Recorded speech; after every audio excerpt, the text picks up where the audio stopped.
আমার বন্ধুগণ, আল্লাহ রাব্বুল আলামিন পবিত্র কোরআনে কারীমে সূরাতুন নিসা 4 নম্বর সূরা, পবিত্র কোরআনে কারীমের কত নম্বর সূরা এটা? সূরা নিসা কত নম্বর সূরা? 4 নম্বর সূরা, 36 নম্বর আয়াতে কারীমে আল্লাহ তাআলা জানিয়ে দিলেন, ওয়া'বুদুল্লাহা ওয়া লা তুশরিকু বিহি শাইআ ওয়া বিল ওয়ালিদাইনি ইহসানা। জোরে বলুন আল্লাহু আকবার। আল্লাহ রাব্বুল আলামিন সমস্ত বান্দাদেরকে আল্লাহ তাআলা জানিয়ে দিলেন, ও বান্দারা, তোমরা সকলেই শোনো, আমি আল্লাহ পাক রব্বুল আলামিনের ইবাদত বন্দেগী করবা। নাম্বার 2 হলো আমার 2 নাম্বার যে আদেশটা হলো, পাশাপাশি পিতা মাতার সঙ্গে সুন্দর ব্যবহার করবা, যেরকম সুবহানাল্লাহ। আমার বন্ধুগণ, আল্লাহ রাব্বুল আলামিন এই যে পবিত্র কোরআনে কারীমে আল্লাহ তাআলা যেই মা বাবার দিকে নেক নজরে তাকালে আল্লাহ পাক রব্বুল আলামিন এই যে বিভিন্ন দেশ থেকে হজ করার জন্য যেরকম মক্কায় যায় কি যায় না, যেরকম মক্কার ভিতরে যাওয়া হয়, কিন্তু আমার হজটা কবুল হয়েছে কিনা, আমি সব চাইতে সম্পদশালী, আমার কবুল হয়েছে কিনা এই হজটা আমি কি বলতে পারবো নাকি? যেরকম আসতে বলবেন না, জোরে বলতে হবে। আমরা যারা মা বাবাকে যারা ভালোবাসি তারা আওয়াজ দিয়ে বলেন, কবুল হবে হজ? আমি বলতে পারবো, গ্যারান্টি দিতে পারবো? গ্যারান্টি দিতে পারবো না। কিন্তু যাদের মা বাবা রয়েছে, যেই মা বাবা নেক নজরে তাকালে আল্লাহ পাক রব্বুল আলামিন কবুল হজ্জে সব আল্লাহ তাআলা তার আমলনামায় দিয়ে দেন, যেরকম সুবহানাল্লাহ। আরো যেরকম সুবহানাল্লাহ। আমার বন্ধুগণ,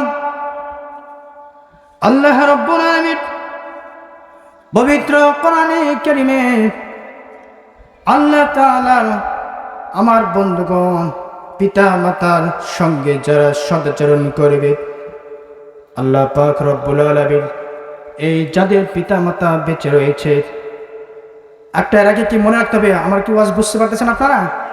পিছনে কিন্তু আমি আপনাদেরকে প্রশ্ন করব, পিছনে কিন্তু বাইজিদ বুস্তামি রহমতুল্লাহি আলাইহি গ্লাসে পানি নিয়ে মায়ের মাথার কাছে দাঁড়িয়েছে, আপনারা পরে স্মরণ করে দিবেন, ঠিক আছে? এটা আমার একটা পয়েন্ট।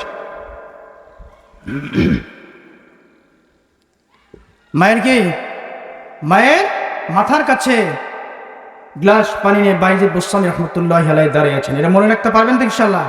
এটা একটা পয়েন্ট।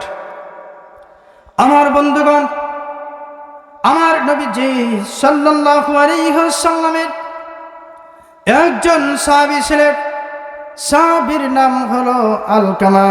সাহাবীর নাম কি? যেরকম আপনারা কি এর আগে নামটা শুনেছেন কি শোনেন না? শুনেছেন না? আলকামা রাদিয়াল্লাহু তাআলা আনহু মায়ের সঙ্গে বেয়াদবি করলে তার শাস্তিটা কেমন হয়, আযাবটা কেমন হয়? আলকামা রাদিয়াল্লাহু তাআলা আনহু তিনি নামাজ পড়তেন না, নাকি বলেন? নামাজ পড়তেন না, রোজা পালন করতেন, নামাজ আদায় করতেন, এমন কোন সদকা নাই, এমন দান সদকা নাই, দান সদকা হিসাব করতে গেলে ক্যালকুলেটরও খুলবে না, ক্যালকুলেটরও কি ধরবে না, এমন দান সদকা করতো। কিন্তু আমার বন্ধুগণ, আলকামা রাদিয়াল্লাহু তাআলা আনহু তার জবান দিয়ে মৃত্যুর আগে কালেমা সে পড়তে পারতেছিল না। কি করতে পারতেছিল না? কালেমা, তাকে কালেমার তালকিন দেওয়া হলেও তার জবাব দিয়ে তার বাক শক্তি কি হয়ে গেছে? বাক শক্তি চলে গেছে, বাক শক্তি ছিল না। জবান দিয়ে চেষ্টা করতে চাইলেও তার জবানে আসে না। আমার বন্ধুগণ, এই হাদিস থেকে আপনার লক্ষ্য করলে বুঝতে পারবেন মা বাবার খেদমত কত জরুরি, মা বাবার সঙ্গে বেয়াদবি করলে কেমন শাস্তি হবে। আমার বন্ধুগণ, আল্লাহ পাক রব্বুল আলামিন এই শাস্তিটা আল্লাহ তাআলা দিয়েছেন না অন্য কেউ? যেরকম কে দিয়েছেন? আল্লাহ তাআলা। আমার বন্ধুগণ, আলকামার স্ত্রী ডাক দিয়ে বলল, আমার নবীজি সাল্লাল্লাহু আলাইহি সাল্লামের কাছে সংবাদ পাঠিয়ে দিল। আলকামার স্ত্রী, যেরকম কার স্ত্রী? আলকামার স্ত্রী সংবাদ পাঠিয়ে দিল, ইয়া রাসূলুল্লাহ সাল্লাল্লাহু আলাইহি ওয়াসাল্লাম, আমার স্বামী একেবারে মৃত্যু সজ্জায় সজ্জিত, মৃত্যুর সঙ্গে পাঞ্জা লড়াই করেছে। ইয়া রাসূলুল্লাহ সাল্লাল্লাহু আলাইহি ওয়াসাল্লাম, আপনি কিছু একটা করেন। সঙ্গে সঙ্গে আমার নবীজি সাল্লাল্লাহু আলাইহি ওয়াসাল্লাম তিনি করলেন কি, হযরতে বেলাল, হযরতে আলী, হযরতে সালমান ফারসি রাদিয়াল্লাহু তাআলা আনহু, হযরতে আম্মার রাদিয়াল্লাহু তাআলা আনহু সহ আলকামার খোঁজ খবর নেওয়ার জন্য, তার বাড়িতে যাওয়ার জন্য আমার নবীজি সাল্লাল্লাহু আলাইহি ওয়াসাল্লাম তাদেরকে আদেশ করলেন। আমার বন্ধুগণ, হযরতে বেলাল, আলী, সালমান, হযরতে আম্মার রাদিয়াল্লাহু তাআলা আনহু, তারা সকলে হযরতে আলকামা রাদিয়াল্লাহু তাআলা আনহু তার বাসায় গিয়ে দেখল আলকামা বিছানায় মৃত্যু শয্যায় সজ্জিত রয়েছে, পাঞ্জা লড়াই করছে। আমার বন্ধুগণ, সঙ্গে সঙ্গে তাকে কি করা হলো, তার এমন অবস্থা দেখে, ভয়ঙ্কর অবস্থা দেখে সমস্ত সাহাবীরা তারা বলল, ও আলকামা, তোমার তো প্রায় মৃত্যুর কাছাকাছি, তুমি পড়ে নাও লা ইলাহা ইল্লাল্লাহ। কিন্তু আলকামা আর তার জবান দিয়ে কালেমাটা বের হয় না। আমার বন্ধুগণ, সঙ্গে সঙ্গে তাদের এই কয়েকজন সাহাবী থেকে বেলাল রাদিয়াল্লাহু তাআলা কে বলা হলো, বেলাল তুমি যাও যাও তাড়াতাড়ি আল্লাহর নবী সাল্লাল্লাহু আলাইহি ওয়াসাল্লামের কাছে খবর দিয়ে দাও। আলকামার জবান দিয়ে মৃত্যু সজ্জায় সজ্জিত অবস্থায় রয়েছে, তার জবান দিয়া কালেমা বের হচ্ছে না। ও বেলাল, তুমি যে আল্লাহর নবী সাল্লাল্লাহু আলাইহি ওয়াসাল্লামের কাছে গিয়া বলো।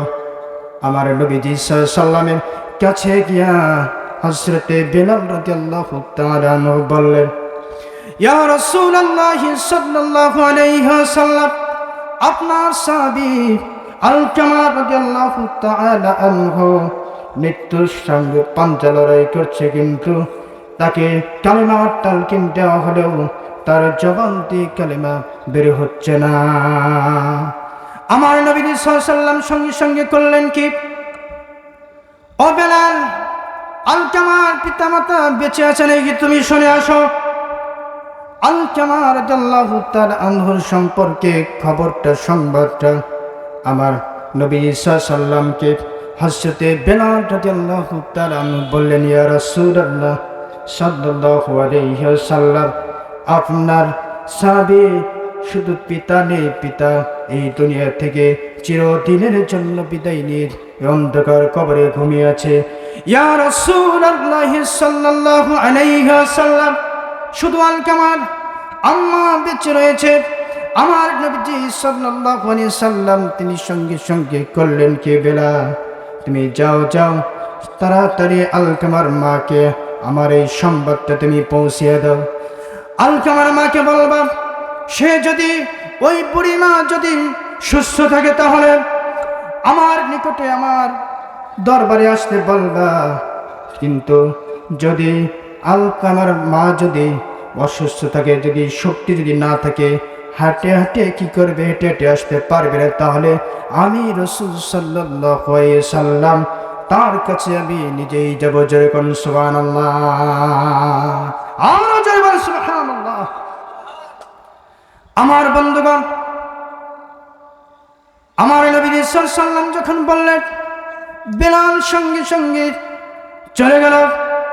আলকামার মাকে গিয়া বলল, ও আলকামার মা, আল্লাহর নবী সাল্লাল্লাহু আলাইহি ওয়াসাল্লাম আপনি যদি সুস্থ থাকেন তাহলে আপনাকে যেতে বলেছেন, যদি না যেতে পারেন তাহলে আল্লাহর নবী সাল্লাল্লাহু আলাইহি ওয়াসাল্লাম আপনার কাছে আসবেন। সঙ্গে সঙ্গে চমকে গেলেন। আলকামার মা বললেন, আমার জন্য আমার জীবনটা আল্লাহ এবং আল্লাহ রাসূল সাল্লাল্লাহু আলাইহি ওয়াসাল্লামের জন্য কুরবানি হয়ে যায়। আমি রাসূল সাল্লাল্লাহু আলাইহি সাল্লাম কেন আমার কাছে আসবে? আমি আলকামার মা নিচে আমি যত কষ্টই হোক তার দরবারে চলে যাব। জোরে কোন সুবহানাল্লাহ। আমার বন্ধুগণ, আলকামার মা একটা লাঠি নিয়ে, বৃদ্ধা মানুষ লাঠিটা নিয়ে হাতে নিয়ে এক পা দু পা করে কি করল, আল্লাহর নবী সাল্লাল্লাহু আলাইহি সাল্লামের দরবারে যেতে শুরু করলো। যাওয়ার পর এক পর্যায়ে যখন আবার নবী সাল্লাল্লাহু আলাইহি সাল্লামের নিকটে চলে গেল, আমার নবী সাল্লাল্লাহু আলাইহি সাল্লাম বললেন, ও আলকামার মা, বলো দেখি তোমার সন্তানের সাথে মা এবং ছেলের কেমন সম্পর্কটা আমি জানতে চাই।